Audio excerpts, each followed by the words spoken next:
पहले इस वीडियो को देखो तो। और आप क्या करती हैं? मैं होलसेल का। Oh okay okay okay. तो मैं शादी के लिए हाँ समझू ना? जी बिल्कुल, आपकी फ़ोटो देखते मुझे आप पसंद आ गई थी, तभी तो मैं आपसे मिलने आया हूँ। बाकी अभी क्या है ना कि मेरी मीटिंग है अर्जेंट, तो अभी मैं चलता हूँ, बट हम जल्दी मिलेंगे। मैं कॉल करूँगा आपको। हाँ हाँ ठीक है। Okay bye. बाय। ख्याल रखना अपना।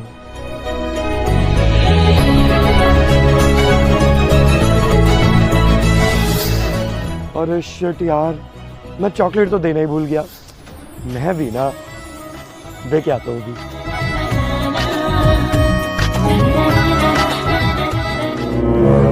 कितने? 5000। 2000 दूंगा। नहीं 5000 लूंगी। 2000 से 1 रुपया भी ऊपर नहीं दूंगा। चल ठीक है।